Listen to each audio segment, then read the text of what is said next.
എല്ലാവർക്കും നമസ്കാരം. ഞാനിന്ന് നിങ്ങളോട് ഷെയർ ചെയ്യണത് എൻ്റെ സ്വഭാവത്തിൽ ചില മാറ്റങ്ങളൊക്കെ വരുത്തിയപ്പോൾ എൻ്റെ ലൈഫിലുണ്ടായ മാറ്റങ്ങൾ, അതായത് സന്തോഷകരമായ ഒത്തിരി എൻ്റെ ലൈഫ് തന്നെ എനിക്ക് എന്താ പറയുക, നല്ല എൻജോയ് ആയിട്ട് എനിക്ക് കൊണ്ടുപോകാൻ പറ്റുന്നുണ്ട്. എനിക്ക് സ്വയം വളരെ ഹാപ്പി ആയിട്ട് എനിക്ക് ഇപ്പോഴും ഇരിക്കാൻ പറ്റുന്നുണ്ട്. അപ്പോൾ അത് എന്ത് മാറ്റം വരുത്തിയപ്പോഴാണ് എനിക്ക് അത്രയും സന്തോഷവും ജീവിതത്തിലൊരു ഉയർച്ചയൊക്കെ ഉണ്ടായതെന്നാണ് ഞാൻ നിങ്ങളോട് ഷെയർ ചെയ്യാൻ പോകുന്നത്. നമ്മുടെ മനസ്സ്, നമ്മൾ ഏറ്റവും കൂടുതൽ ആഗ്രഹിക്കുന്നത് സമാധാനവും സന്തോഷമൊക്കെയാണ് അല്ലേ. അതില്ലെങ്കിൽ പിന്നെ നമ്മുടെ ലൈഫ് പോയി. അപ്പോൾ ഈ സമാധാനവും സന്തോഷമൊക്കെ നമുക്ക് എവിടെ നിന്ന് കിട്ടും? പലപ്പോഴും അത് പുറത്തുനിന്നാണ് ആൾക്കാർ അന്വേഷിക്കുന്നത്. സമാധാനവും സന്തോഷമൊക്കെ പുറത്ത് അന്വേഷിച്ച് പോകുന്നവരാണ്. പക്ഷെ ഒരിക്കലും അത് അങ്ങനെ ചെയ്യരുത്. കാരണം നമുക്ക് ഒരിക്കലും പുറത്തുനിന്ന് ഒരു സമാധാനവും സന്തോഷവും കിട്ടത്തില്ല. അത് കിട്ടിയാൽ തന്നെ ഒരു ഇത്തിരി നേരത്തേക്ക് അത് ഉണ്ടാവുള്ളൂ. കാരണം നമ്മൾ ആദ്യം ഈ സമാധാനവും സന്തോഷമൊക്കെ കണ്ടെത്തേണ്ടത് നമ്മുടെ ഉള്ളിൽ നിന്നാണ്. മനസ്സിലായില്ലേ? അതായത് നമ്മളെ സ്വയം സ്നേഹിച്ച് തുടങ്ങുക എന്നുള്ളതാണ് അതിന് വേണ്ട ഏറ്റവും ആദ്യം വേണ്ട കാര്യം. നമ്മളെ സ്വയം സ്നേഹിച്ച് തുടങ്ങുക. അതായത് ഞാൻ ഒരു കാര്യം പറയാം. അപ്പോൾ എൻ്റെ സ്വഭാവം കൂടിയാണല്ലോ ഞാൻ പറഞ്ഞത്. നമ്മൾ പലരും അതായത് മറ്റുള്ളവർ നമ്മളോട് എങ്ങനെ പെരുമാറണമെന്ന് തീരുമാനിച്ച് വെച്ചിരിക്കുന്നവരാണ് അല്ലേ. നമ്മുടെ ഹസ്ബൻഡായാലും നമ്മുടെ അമ്മയായാലും നമ്മുടെ കുട്ടികളായാലും നമ്മുടെ ബന്ധുക്കളായാലും എല്ലാവരും എന്നോട് ഇന്ന രീതിയിൽ, നമുക്കൊക്കെ ഒരു പ്രതീക്ഷയുണ്ട് അവരുടെ ഭാഗത്തുനിന്ന്, എന്നോട് ഇന്ന രീതിയിൽ അവർ പെരുമാറും, അവരെ എന്നെ ഇന്ന കാര്യങ്ങളിലൂടെ സന്തോഷിപ്പിക്കണം എന്നൊക്കെ മനസ്സിൽ ചിന്തിച്ചുകൊണ്ടിരിക്കുന്നവരാണ് നമ്മൾ. അപ്പം അതിന് ഓപ്പോസിറ്റായിട്ട്, അതായത് നമ്മുടെ ആ ചിന്തകൾക്ക് ഒത്ത് അവരുടെ പെരുമാറ്റം ഇല്ല എങ്കിൽ, മനസ്സിലായില്ലേ, അപ്പം അതനുസരിച്ച് നമ്മളോട് പെരുമാറിയില്ല എന്നുണ്ടെങ്കിൽ നമ്മൾക്ക് അത് കൂടുതൽ സങ്കടങ്ങൾ ഉണ്ടാക്കും അല്ലേ. നമുക്കിപ്പോൾ അത് ഇപ്പോൾ ഇപ്പോൾ ഒരു വെഡ്ഡിങ് ആനിവേഴ്സറി വന്നു. ഭർത്താവിൻ്റെ തിരക്കുകൾ മൂലം ചിലപ്പോൾ അത് അദ്ദേഹം നേരത്തെ ഓർത്തൊന്നിരിക്കില്ല, ചിലപ്പോൾ ബർത്ത്ഡേ മറന്നു പോവാം. അപ്പോൾ ഇതൊക്കെ വരുമ്പോൾ നമ്മൾക്കൊരു ഇതുണ്ട്, അവർ ഇന്ന രീതിയിൽ നമ്മളോട് പെരുമാറണം, എനിക്ക് ഇന്ന ഗിഫ്റ്റുകൾ കൊണ്ടുത്തരും, ഞാൻ ഭയങ്കര ഹാപ്പി ആയിട്ട് എടുത്ത കാര്യം ഇങ്ങനെ ഷെയർ ചെയ്യും, ഭയങ്കരമായിട്ട് അടിച്ചു പൊളിക്കും. അപ്പോൾ അവരാ തിരക്കിൽ ചിലപ്പോൾ അത് മറന്നു പോയിരിക്കും അല്ലേ. അങ്ങനെ ഇതെല്ലാം ഏത് കാര്യമായാലും മറന്നു പോയിരിക്കും. അപ്പം നമുക്കത് കൂടുതൽ മാനസിക ടെൻഷനായി, അവരത് നമ്മൾ ഉദ്ദേശിച്ച രീതിയിൽ അവരിൽ നിന്നത് വന്നില്ലെന്നുണ്ടെങ്കിൽ അത് ഒത്തിരി എല്ലാ കാര്യങ്ങളും, ഈ വെഡ്ഡിങ് ആനിവേഴ്സറി മാത്രമല്ല, ഇതുപോലുള്ള പല കാര്യങ്ങളും നമ്മളിങ്ങനെ സങ്കല്പിച്ച് വെച്ചിട്ടുണ്ട്. നമ്മൾ ആഗ്രഹിക്കുന്ന രീതിയിൽ മറ്റുള്ളവർ നമ്മളോട് പെരുമാറുന്നത് ആഗ്രഹിച്ച് വെച്ചിട്ടുണ്ട്. അപ്പോൾ അത് കിട്ടിയില്ല എന്നുണ്ടെങ്കിൽ ഭയങ്കരമായിട്ട് നമ്മുടെ മനസ്സിലിത് വിഷമമുണ്ടാകും. അത് ഇങ്ങനെ മനസ്സിൽ ചിലതിൽ പുറത്ത് കാണിക്കത്തില്ല, അതിങ്ങനെ ഉള്ളിലിട്ട് പെരുകി ചില സമയത്ത് ഇത് പൊട്ടിത്തെറിക്കും. അപ്പോൾ ഇത് വേറെ വല്ല വിഷയങ്ങളിലായിരിക്കും നമ്മൾ ദേഷ്യമായിട്ട് നമ്മുടെ ഭാഗത്തുനിന്ന് പുറത്തേക്ക് വരുന്നത്. അപ്പോൾ പിന്നെ ആ വീട്ടിൽ പ്രശ്നങ്ങൾ ഉണ്ടാകുന്നിട്ട് ഇങ്ങനെയുള്ള കാര്യങ്ങളൊക്കെ മതി. അപ്പം നമ്മൾ ആദ്യം എന്ന് വെച്ചിട്ടുണ്ടെങ്കിൽ നമ്മൾ മറ്റുള്ളവരിൽ നിന്നും ഒന്നും പ്രതീക്ഷിക്കാതിരിക്കുക. ഞാൻ പറഞ്ഞില്ല, നമ്മുടെ സന്തോഷം നമ്മൾ ഉള്ളിൽ സ്വയം കണ്ടെത്തുക എന്നുള്ളതാണ്. കാരണം നമുക്ക് സന്തോഷം കണ്ടെത്താനായിട്ട് ഒട്ടേറെ വഴികളുണ്ട് ഇല്ലേ. നമ്മൾ എന്തെല്ലാം കാര്യങ്ങൾ നമുക്ക് ചെയ്യാം.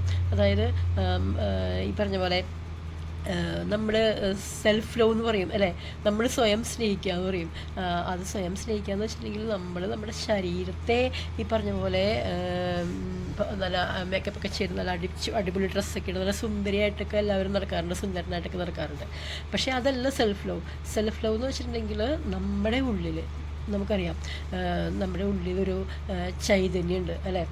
നമ്മൾ പറയും ഈശ്വരൻ നമ്മൾ തന്നെയാണെന്ന് നമ്മൾ പറയാറുണ്ട്, തത്വമസി അല്ലേ. ഇതൊക്കെ അതാണ് പറയുന്നത്, ഈശ്വരൻ നമ്മളിൽ തന്നെയാണ്. ഇപ്പോൾ ശ്രീനാരായണ ഗുരുദേവനായാലും കണ്ണാടി പ്രതിഷ്ഠിച്ചപ്പോഴും അതെന്തുകൊണ്ടാണ് കണ്ണാടി പ്രതിഷ്ഠിച്ചത്? നീ അന്വേഷിച്ച് വന്ന ആൾ നിൻ്റെ ഉള്ളിൽ തന്നെ ഉണ്ടെന്ന് അറിയിക്കാൻ വേണ്ടിയാണ്. അപ്പോൾ ആ നമ്മുടെ ഉള്ളിലുള്ള ആ ഈശ്വര ചൈതന്യത്തെ നമ്മൾ തിരിച്ചറിയുന്നില്ല എന്നുള്ളതാണ്. അതിൻ്റെ പവർ നമ്മൾ തിരിച്ചറിയുന്നില്ല എന്നുള്ളതാണ്. അപ്പോൾ നമ്മളെപ്പോഴും നമ്മളുടെ മനസ്സിൻ്റെ ബലം കൂട്ടിയാൽ മാത്രമേ നമുക്ക് നല്ലത് വന്നു ചേരൂ. ഒക്കെ മനസ്സിലായില്ലേ. നമ്മളെപ്പോഴും നെഗറ്റീവ് അടിച്ചിരുന്നിട്ടുണ്ടെങ്കിൽ നമ്മുടെ ഉള്ളിലുള്ള ഈ ചൈതന്യത്തിൻ്റെ ശക്തിയെക്കുറിച്ച് നമുക്ക് അറിയത്തില്ല.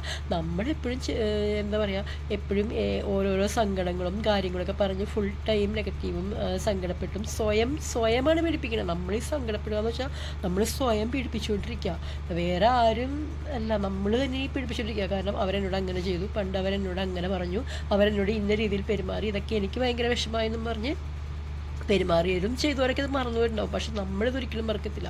നമ്മൾ പറയുന്നൊരു കാര്യമുണ്ട്, മരിച്ചാലും ഞാൻ മറക്കത്തില്ല എന്ന്. ഈ മരണം വരെ ഈ സംഭവം ഉള്ളിലിട്ട് നീട്ടി സ്വയം പീഡിപ്പിച്ചുകൊണ്ടിരിക്കുക. മനസ്സിലായില്ലേ.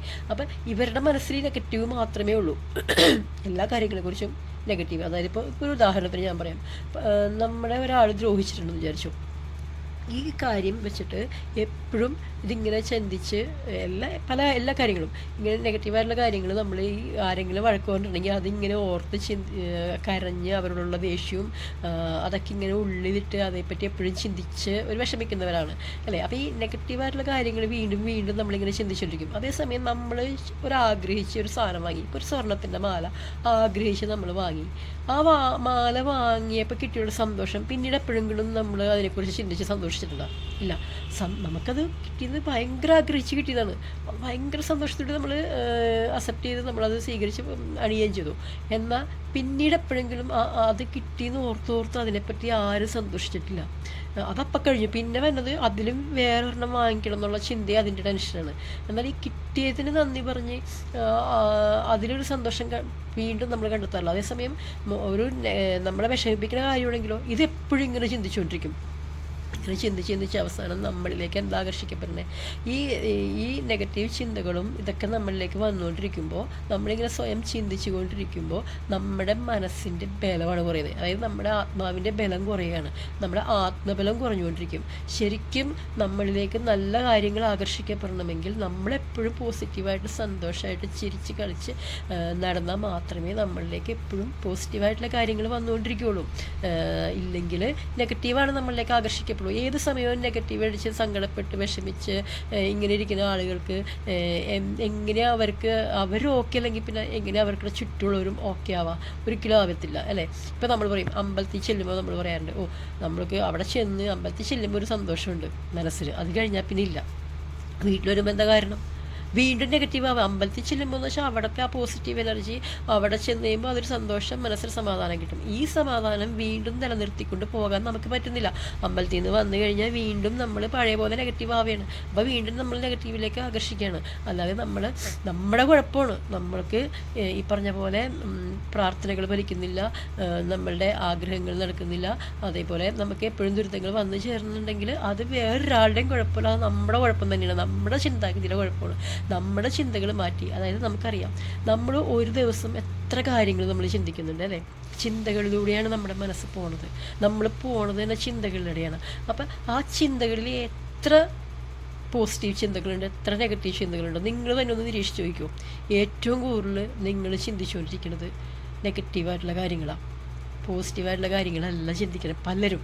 അത് അങ്ങനെ പോസിറ്റീവായിട്ടുള്ള കാര്യങ്ങൾ ചിന്തിക്കുന്നവരാണെങ്കിൽ അവർക്ക് നല്ലത് തന്നെ വന്നു ചേരും. പക്ഷേ പോസിറ്റീവായിട്ട് കാര്യങ്ങൾ ചിന്തിച്ചിട്ട് ഇപ്പോൾ ഇപ്പോൾ ഒരു ഉദാഹരണം, അമ്പലത്തിൽ തന്നെ പോയിട്ട് തൊഴുതിട്ട് എനിക്ക് നടത്തി തരണേ ദേവി എന്നൊക്കെ പ്രാർത്ഥിച്ച് വന്ന വഴിക്ക് എത്ര പ്രാർത്ഥിച്ചിട്ട് ഒരു കാര്യമില്ല. നമ്മൾ പാവപ്പെട്ടവർ എത്ര പ്രാർത്ഥിച്ചിട്ട് ഒരു ഗുണമില്ല. ഇങ്ങനെ നമ്മുടെ പ്രാർത്ഥന ആര് കേൾക്കാനാണ്? ഇങ്ങനത്തെ ഡയലോഗ് പറഞ്ഞ കുറേ പേരെ കണ്ടിട്ടുണ്ട്. അപ്പോൾ പിന്നെ അമ്പലത്തിൽ പോയി എന്ത് പ്രയോജനമുള്ള അല്ലേ. അപ്പം ഇവർക്ക് തന്നെ ഒരു ആത്മവിശ്വാസം ഇല്ല. അപ്പം നമ്മൾ ആദ്യം ചെയ്യുക എന്ന് വെച്ചിട്ടുണ്ടെങ്കിൽ നമ്മൾ സ്വയം മാറുക എന്നുള്ളതാണ്. നമ്മുടെ ചുറ്റുള്ളവരെ മാറ്റാൻ നമ്മൾ ഒരിക്കലും നോക്കരുത്. നമ്മൾ മാറുമ്പോൾ അവരും മാറിക്കോളും. മനസ്സിലായില്ലേ? അപ്പം നമ്മൾ സ്വയം മാറുക. അതിനെ പറ്റിയ ഏറ്റവും നല്ലൊരു കാര്യം എന്ന് വെച്ചാൽ മെഡിറ്റേഷനാണ്. നമ്മുടെ മനസ്സിനെ ശാന്തമാക്കിയിട്ട് ഒരു 20 മിനിറ്റ് ഡെയിലി നിങ്ങളൊന്ന് മെഡിറ്റേഷൻ ചെയ്ത് നോക്കുക. ഇങ്ങനെ നമ്മൾ മെഡിറ്റേഷൻ ചെയ്താൽ തന്നെ നമുക്ക് എന്താ പറയുക, ആദ്യമൊക്കെ നമ്മുടെ മനസ്സിലേക്ക് ഇങ്ങനെ ചിന്തകൾ ഇങ്ങനെ കയറി വന്നുകൊണ്ടിരിക്കും. കാരണം നമ്മളത് ശീലിച്ചിട്ടില്ലല്ലോ. പക്ഷെ ഇങ്ങനെ വന്നുകൊണ്ടിരിക്കുമ്പോൾ തന്നെ നമ്മൾ ഈ വന്ന ചിന്തകളെ നിയന്ത്രിക്കാൻ നോക്കരുത്. ഈ വന്ന ചിന്തകളെ നിയന്ത്രിക്കാൻ നോക്കിയിട്ടുണ്ടെങ്കിൽ നമുക്ക് പിന്നെയും ചിന്തകൾ കൂടിക്കൊണ്ടിരിക്കും. അത് നമുക്ക് മെൻ്റലി നമുക്ക് പ്രശ്നമുണ്ടാവും. ഈ വന്ന ചിന്തകളൊക്കെ വന്നോട്ടെ, ഇതാണോ, വന്നോട്ടെ, അതൊക്കെ ഇങ്ങനെ വന്ന് പൊക്കോട്ടെ, അത്രയും സ്വീകരിച്ച് അത് മതി. അതിനെ നിയന്ത്രിക്കാനോ അതിനെപ്പറ്റി ചിന്തിക്കാനോ ഒന്നും പോകണ്ട. ചിന്തകൾ വന്നോട്ടെ പൊക്കോട്ടെ, ആ ഒരു മൈൻഡിൽ നിങ്ങളിരുന്നാൽ ഓട്ടോമാറ്റിക്കായിട്ട് നമ്മൾ പതുക്കെ ചിന്തകൾ കുറഞ്ഞ് നമുക്ക് വരും. അങ്ങനെ വന്ന് നമുക്ക് ഒരു 20 മിനിറ്റ് ആദ്യം നമ്മുടെ ഇഷ്ടദേവൻ നമ്മുടെ ഭഗവാനെ മനസ്സിൽ സങ്കല്പിച്ചൊന്നിരുന്ന് നോക്കുക. ഭഗവാനെ മനസ്സിൽ സങ്കല്പിച്ച് ഫസ്റ്റ് നമ്മൾ കുറച്ച് നേരം ഭഗവാനോട് സംസാരിക്കുക. എന്നിട്ട് ഭഗവാനോട് പറയാം, ഭഗവാനെ ഞാനിങ്ങനെ മെഡിറ്റേഷൻ ചെയ്യാണ്, കണ്ണ നീ തന്നെ എന്നെ നയിക്കണേ, എനിക്ക് അറിയില്ല, എനിക്കറിയില്ല, നീ തന്നെ എന്നെ കൈപിടിച്ച് കൊണ്ടുപോകണേ എന്നൊക്കെ പ്രാർത്ഥിച്ച്, നമുക്കറിയാലോ നമ്മുടെ ഭഗവാനോട് നമുക്ക് എന്ത് വേണമെങ്കിലും പ്രാർത്ഥിക്കാമല്ലോ. അപ്പോൾ നമ്മൾ ഭഗവാനോട് ഒരു അനുവാദം ചോദിച്ച് ഭഗവാന്റെ പാദങ്ങളിൽ നമസ്കരിച്ച് നമ്മളൊന്ന് മെഡിറ്റേഷൻ ചെയ്യാനിരിക്കുക, ഭഗവാനെ ആലോചിച്ചിരിക്കുക. പതുക്കെ പതുക്കെ പതുക്കെ പതുക്കെ ഇങ്ങനെ അതിങ്ങനെ ആ ഭഗവാന്റെ രൂപവും മാറി മാറി മാറി വരണം. രൂപത്തിലേക്കല്ല നമ്മൾ മെഡിറ്റേഷൻ ചെയ്യേണ്ടത്, ആ രൂപവും നമ്മളിൽ മാറി മാറി മാറി അതൊരു എന്താ പറയുക, ഒരു ഒന്നുമില്ലാത്തൊരവസ്ഥയിലേക്ക്, ശൂന്യമായൊരവസ്ഥയിൽ നമ്മൾ ഇരിക്കണം. അങ്ങനെ ഒരു സെക്കൻഡെങ്കിലും നമുക്കിരിക്കാൻ പറ്റുക. നമ്മളിത് ചെയ്യുമ്പോഴേ നമുക്ക് ഒരു എനർജി ഉണ്ട്, കിട്ടും. നമുക്ക് നമ്മുടെ ആത്മാവിനൊരു ബലം കിട്ടും. അതാണ് ആത്മബലം, ആത്മശക്തി, എന്തും നേരിടാനുള്ള കഴിവ്, ഇതൊക്കെ നമുക്ക് വന്നു തരും. അപ്പോൾ നമ്മളിൽ നിന്ന് നെഗറ്റീവൊക്കെ പതുക്കെ പിന്നെ ഇങ്ങനെ ചെയ്തിട്ട് മെഡിറ്റേഷൻ കഴിഞ്ഞിട്ട് പിന്നെയും വന്നിട്ട് നെഗറ്റീവായിട്ട് ചിന്തിക്കാൻ പാടില്ല. അപ്പോൾ നെഗറ്റീവ് കൂടുതൽ കൂടുതൽ വന്നുകൊണ്ടിരിക്കും. മെഡിറ്റേഷൻ കഴിഞ്ഞ് ചെയ്യുമ്പോഴും പ്രാർത്ഥന കഴിയുമ്പോഴും അത് കഴിഞ്ഞാലും നമ്മൾ വീണ്ടും വീണ്ടും നെഗറ്റീവ് ചിന്തിക്കരുത്. വീണ്ടും വീണ്ടും നെഗറ്റീവ് ചിന്തിച്ചാൽ നെഗറ്റീവേ വരുള്ളൂ. നെഗറ്റീവ് ചിന്തകൾ വരും, ഓട്ടോമാറ്റിക്കായിട്ട് നമ്മളിലേക്ക് വരും. കാരണം നമ്മളത് ശീലിച്ചവരാണെങ്കിൽ അത് വരുമല്ലോ. ആ വരുമ്പോൾ തന്നെ നമ്മളിങ്ങനെ ചിന്തിക്കുക. ഇപ്പോൾ ചെയ്തുകൊണ്ടിരിക്കുമ്പോൾ ഒരു ചിന്ത നെഗറ്റീവായിട്ട് വന്നെങ്കിൽ പിന്നെ എന്ത് ചിന്ത എന്നതിൽ വന്നേ, ഇത് നെഗറ്റീവ് ചിന്തയാണല്ലോ, നോ, ഇത് ക്യാൻസൽ ചെയ്യുക. അപ്പം തന്നെ നമ്മൾ ക്യാൻസൽ പറയുക, അല്ലെങ്കിൽ കട്ട് ചെയ്യുക, അല്ലെങ്കിൽ ക്ലിയർ എന്ന് പറയാം. ഇപ്പോൾ ഒരു മോശം ചിന്ത, നെഗറ്റീവായിട്ടുള്ള ചിന്ത, ഏതെങ്കിലും സങ്കടകരമായ കാര്യങ്ങൾ മനസ്സിലേക്ക് വരികയാണെങ്കിൽ അപ്പം തന്നെ നമ്മളിങ്ങനെ ഓർക്കണം, ഇപ്പം ഞാൻ ചിന്തിച്ചത് എന്താ, അത് സങ്കടകരമായ കാര്യമല്ലേ, നോ, ഇത് എന്നെ നശിപ്പിക്കും, അതുകൊണ്ട് ഈ ചിന്ത ഞാൻ ക്യാൻസൽ ചെയ്തു. അപ്പം തന്നെ നമ്മുടെ തലച്ചോറിലേക്ക് ഇത് കൊടുക്കണം, ക്യാൻസൽ എന്ന് പറയണം. അപ്പോൾ അത് പോയിക്കോളും. പിന്നെ അത് മനഃപൂർവ്വം നമ്മൾ കൊണ്ടുവരണ്ട. മനഃപൂർവ്വം വെച്ചാൽ ബലം പിടിക്കരുത് ഒരിക്കലും. പിന്നെ നമ്മൾ ആ സമയത്ത് നമ്മൾ ആ നെഗറ്റീവ് കാര്യം ചിന്തിച്ച് ഏതാണോ അതിന് ഓപ്പോസിറ്റായിട്ട് നല്ല പോസിറ്റീവ് കാര്യങ്ങൾ നമ്മൾ മനഃപൂർവ്വം മനസ്സിലേക്ക് ചിന്തിച്ചുകൊണ്ടിരിക്കുക. എന്തായാലും ചിന്തകൾ നമ്മുടെ മനസ്സിൽ വരും. അപ്പോൾ നമ്മൾ പോസിറ്റീവായിട്ട് ചിന്തിക്കാം. നെഗറ്റീവ് കാര്യങ്ങൾ മൊത്തം മാറ്റി നിർത്തിയിട്ട് നമുക്ക് നല്ല നല്ല കാര്യങ്ങൾ നമ്മുടെ ജീവിതത്തിലേക്ക് വരുന്നതായിട്ട് സങ്കല്പിച്ച് ആ ഒരു ചിന്തയിലേക്ക് പോട്ടെ. പിന്നെ ഏറ്റവും നല്ലത് ഈ ഒരു ചിന്തകളും ഇല്ലാത്തതാണ്. നമ്മൾ ഭാവിയെ പറ്റിയോ കഴിഞ്ഞു പോയതിനെ പറ്റിയോ ഒന്നും നമ്മൾ ചിന്തിക്കേണ്ട ആവശ്യമില്ല. നമുക്ക് എന്ത് ചെയ്യുമ്പോഴും, ഇപ്പം നമ്മൾ എന്ത് ജോലി ചെയ്യുമ്പോഴും അത് ഭഗവാനിലേക്ക് സമർപ്പിച്ച് ചെയ്ത് നോക്കിയേ. ഇപ്പം ഭക്ഷണം ഉണ്ടാക്കുമ്പോൾ അത് ഭഗവാനായിട്ട് ഉണ്ടാക്കുക. അങ്ങനെ എന്ത് ചെയ്യുമ്പോഴും ഭഗവാന് വേണ്ടി ചെയ്യുന്നുള്ള രീതിയിൽ ചെയ്യുകയാണെങ്കിൽ നമ്മളുടെ മനസ്സിൽ ഈ ഒരു മോശം ചിന്തകളും വരത്തില്ല, ഒന്നും വരത്തില്ല. നല്ല ഹാപ്പി ആയിട്ട് നമുക്ക് പോകാൻ പറ്റും. അതുമാത്രമല്ല നമ്മുടെ ആത്മബലം വർദ്ധിക്കും, നമ്മുടെ ആത്മശക്തി വർദ്ധിക്കും. അതുകൊണ്ട് തന്നെ നമ്മൾ ഫുൾ എനർജറ്റിക്കായിട്ട് മാറും. അപ്പം തന്നെ നിങ്ങൾക്ക് മനസ്സിലാവും, പതുക്കെ നമ്മുടെ അസുഖങ്ങൾ കുറയാൻ തുടങ്ങും, നെഗറ്റീവ് നമ്മളിൽ നിന്ന് പോകാൻ തുടങ്ങും, നമ്മുടെ ചുറ്റുമുള്ളവർ നമ്മളെ സ്നേഹിച്ചു തുടങ്ങും. അപ്പം ഇങ്ങനെയുള്ള കാര്യങ്ങളൊക്കെ നമ്മളിലേക്ക് വന്നു ചേരും. അപ്പം സന്തോഷവും സമാധാനവും കണ്ടെത്തേണ്ടത് നമ്മൾ തന്നെയാണ്. നമ്മൾ ഒരിക്കലും നമ്മുടെ ചുറ്റുമുള്ളവരിൽ നിന്ന് അത് അന്വേഷിക്കരുത്. നമ്മൾ മാറിക്കഴിഞ്ഞാൽ നമ്മുടെ ചുറ്റുമുള്ളവരും മാറിക്കോളും. അപ്പം നമ്മളാണ് ആദ്യം മാറേണ്ടത്. നമ്മുടെ ചിന്താഗതിയാണ് നമ്മൾ മാറ്റേണ്ടത്. നമ്മളെപ്പോഴും പോസിറ്റീവായിട്ടിരിക്കുക. അതിനൊരേ ഒരു വഴി എന്ന് വെച്ചാൽ ദൈവവചനം തന്നെയാണ്. അതായത് ദൈവത്തിൽ വിശ്വസിച്ച്, ദൈവത്തിൽ പൂർണ്ണമായും സമർപ്പിച്ച്, അതായത് നമ്മളെക്കൊണ്ട് ഒരു കാര്യം നടക്കാൻ പറ്റാത്ത കാര്യത്തെപ്പറ്റി നമ്മൾ വേവലാതിപ്പെടരുത്. ഇപ്പോൾ ഒരാൾക്കൊരു കടമുണ്ടെന്ന് വെച്ചാൽ കുറേ പൈസ ഉണ്ട്, അത് നമ്മളെക്കൊണ്ട് ഇപ്പോൾ നമ്മളെക്കൊണ്ട് കൂട്ടിയാൽ കൂടാത്തതാണെങ്കിൽ അതിനെക്കുറിച്ച് നമ്മൾ ചിന്തിച്ച് വിഷമിച്ചിട്ട് കാര്യമില്ല. കാരണം അത് വിഷമിക്കാമെന്ന് മാത്രമേ ഉള്ളൂ. ആ വിഷമത്തിലൂടെ ഏത് സമയവും വിഷമിച്ചുകൊണ്ടിരുന്നാൽ നമുക്ക് ആ കടം നമുക്ക് വീട്ടാൻ പറ്റത്തില്ല. അതിങ്ങനെ അത് കൂടി ഇങ്ങനെ വന്നുകൊണ്ടിരിക്കും. അതേസമയം അതൊക്കെ ഭഗവാന് കൊടുക്കാം. എനിക്ക് ഭഗവാനെ സ്നേഹിക്കണം കേട്ടോ, ഭഗവാനെ ആത്മാർത്ഥമായി കൂട്ടുകൂടി ഭഗവാനോട് അത്രയും സ്നേഹം വേണം ഇതിനൊക്കെ. അപ്പോൾ ഭഗവാനോട് അത്രയും സ്നേഹത്തിൽ നിന്നിട്ട് നമ്മൾ ഭഗവാനോട് പറയും, ഭഗവാൻ എനിക്ക് ഇത്രയും കടമുണ്ട്, എനിക്കറിയില്ല ഇതെന്താണ് ചെയ്യേണ്ടതെന്ന്, നീ തന്നെ ഇതെന്താണെന്ന് വെച്ചാൽ എനിക്ക് ചെയ്തത്. അതും ഭഗവാന്റെ കാൽപാദങ്ങളിലേക്ക് അങ്ങോട്ട് സമർപ്പിക്കുക. അതിനുള്ള വഴി ഭഗവാൻ കാണിച്ചു തന്നോളും. അല്ലാതെ അതിനെക്കുറിച്ച് നമ്മളെക്കൊണ്ട് കൂടാത്ത ഒരു കാര്യത്തെക്കുറിച്ചും നമ്മൾ വിഷമിക്കരുത്. ഇപ്പോൾ ഒരാളെന്നോട് ഇങ്ങനെ പെരുമാറി, അതിനെക്കുറിച്ച് പെരുമാറിക്കഴിഞ്ഞു, പിന്നെ അതിനെക്കുറിച്ച് ഇരുന്ന് കരഞ്ഞിട്ട് കാര്യമില്ല. വിഷമം വരും, നമുക്ക് കരയാം, നമുക്ക് സങ്കടം വരും. പക്ഷെ അത് ആ സങ്കടം കുറച്ച് നേരത്തേക്ക് ഉണ്ടാവാൻ പാടുള്ളൂ. അതിൽ തന്നെ നമ്മൾ പെട്ടുപോകരുത്. കാരണം ആ സങ്കടം അത് കുറച്ച് നേരം നമ്മളത് കരയാം, അത് കഴിഞ്ഞ് കഴിയുമ്പോൾ അതങ്ങോട്ട് മാറ്റാം. പിന്നെ നമ്മുടെ മനസ്സിലേക്ക് അത് കൊണ്ടുവരരുത്. കാരണം അത് നമ്മൾ പ്രാക്ടീസ് ചെയ്യണം, നമുക്കത് പറ്റും. കാരണം ഞാനത് ഇപ്പം ചെയ്തുകൊണ്ടിരിക്കുന്ന കാര്യമാണ് ഞാൻ പറയുന്നത്. കാരണം ഞാനിങ്ങനെ ഫുൾ നെഗറ്റീവ് അടിച്ചെന്ന് വെച്ചിട്ടുണ്ടെങ്കിൽ എന്നെപ്പോലെ നെഗറ്റീവ് അടിച്ച് ജീവിച്ചിരുന്നൊരു വ്യക്തി ഉണ്ടാവില്ല.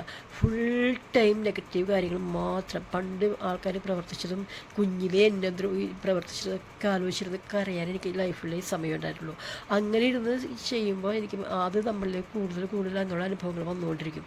അപ്പം എൻ്റെ ലൈഫിൽ പക്ഷെ ഇപ്പം ഞാൻ മാറി. ഇപ്പം എനിക്ക് ആരെന്ത് പറഞ്ഞാലും എന്നെ ആരെന്ത് പറഞ്ഞാലും എന്ത് ചെയ്താലും ഇതെല്ലാം ഞാൻ എൻ്റെ ഭഗവാനിലേക്ക് സമർപ്പിച്ചുകൊണ്ടിരിക്കും. അതേപോലെ തന്നെ എനിക്കെന്തെങ്കിലും സങ്കടം ഉണ്ടായാൽ ഞാൻ ഒന്നിനെ പറ്റി ഞാൻ ആലോചിക്കാറില്ല.